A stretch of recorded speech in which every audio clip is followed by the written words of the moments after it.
Well, I was restless, but some people don't like it. They immediately. So why should we have equal opportunities? Why? The equal opportunity to excel. Equal opportunity in equal circumstances, yes, but we know people are different. To excel, yes, provided we reach the same level of excellency, perfection, which is hypothetical, distant future. Yes, maybe. But we know perfectly well that even with the best intentions, people could not be equal.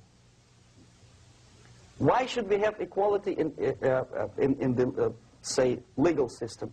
Myself, I'm considering myself a law-abiding citizen, and a person who comes here to rob and shoot, say, the United States administration under Carter, imported thousands of Cuban criminals. They were non-criminals, yet they were accepted. Do you think it's fair if myself and my wife from Philippines, who work like a, excuse me, horse as a lab technician in the hospital, should have the same rights as a criminal from Cuba? Why? And yet we repeat as parrots, equality, equality, equality. And the Soviet propaganda system helps us to believe that equality is something which is desirable. Democracy, as it was established by fathers of this country, of this system in the last century, is not equality. It's the system where different people, unequal people, have a chance to survive and help each other in constant competition, in constant perfection, not in equality, which is superimposed from a godfather or a nice person in Washington, D.C. And the absolute equality exists in Soviet Union, quote-unquote equality. Everybody is equal in dirt, except some people are more equal than the others in Politburo.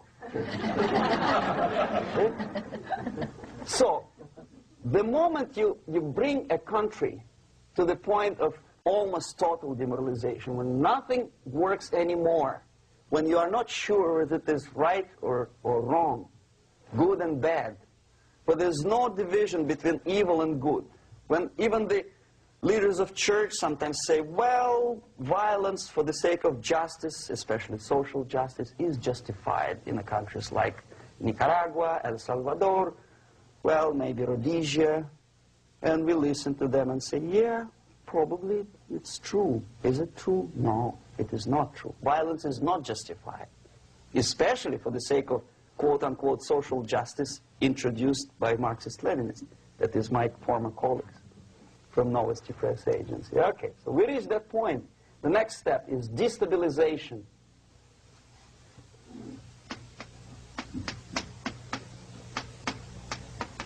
Again, this word says for itself what it is. To destabilize all the relations, all the accepted institutions and organizations in a country of your enemy. How you do it?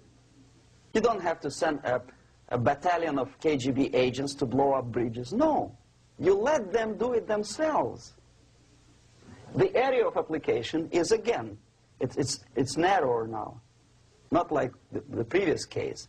The overt legitimate actions of the KGB in this case would be hardly noticeable.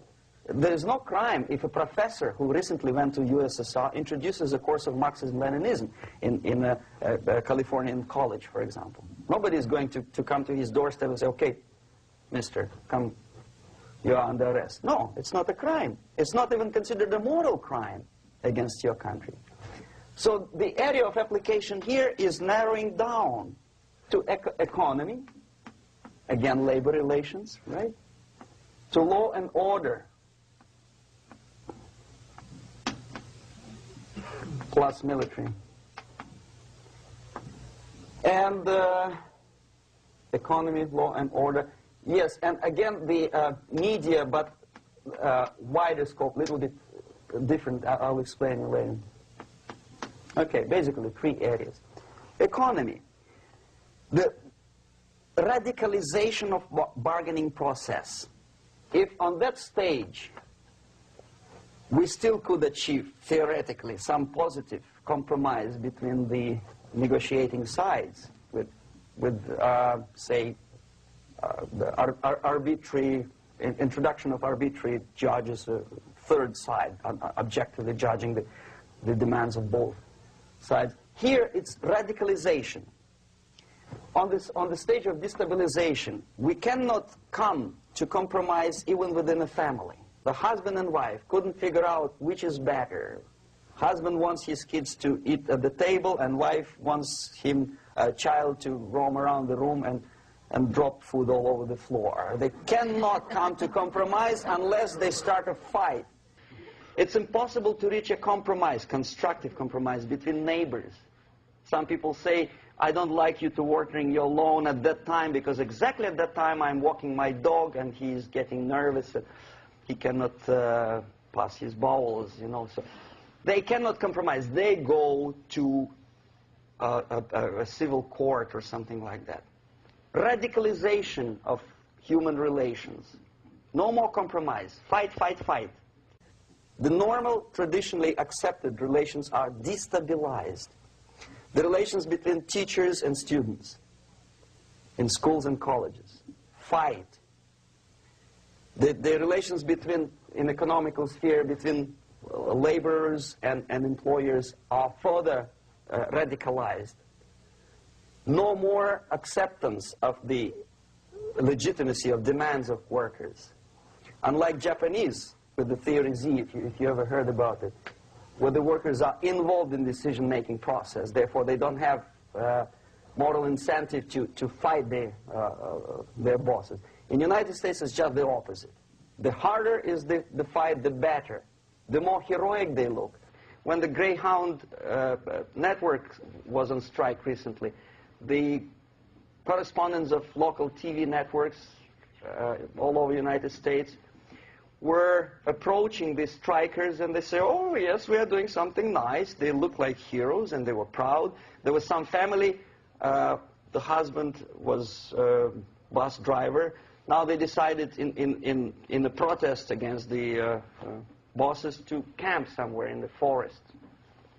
And they were presented to the audience as a heroic, nice people, you see. The violent clashes between passengers, picketers, and the strikers are presented as something normal. 10, 15, 20 years ago, we would be angry, say, why so much hatred?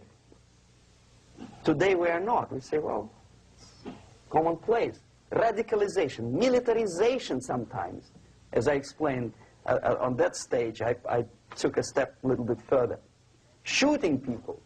Okay, law and order now also is pushed into the area where previously people settled their differences peacefully and legitimately. Now we are getting with this court cases in the smallest irrelevant cases. We cannot solve our problems anymore. The society at large becomes more and more antagonistic between individuals, between groups of individuals, and the society at large. The media puts himself in the opposition to the society in general, at large. Separate, alienated. Okay? On that stage, you remember I was talking a couple of hours ago about the sleepers. That's when the students from, say, United States, if they're trained in Lumumba University, or developing nations, that's the students I was dealing with, are being sent back from the Soviet Union here. Or if they were already in the United States, in the country, which is an object of subversion, they spring to action. The sleepers go up.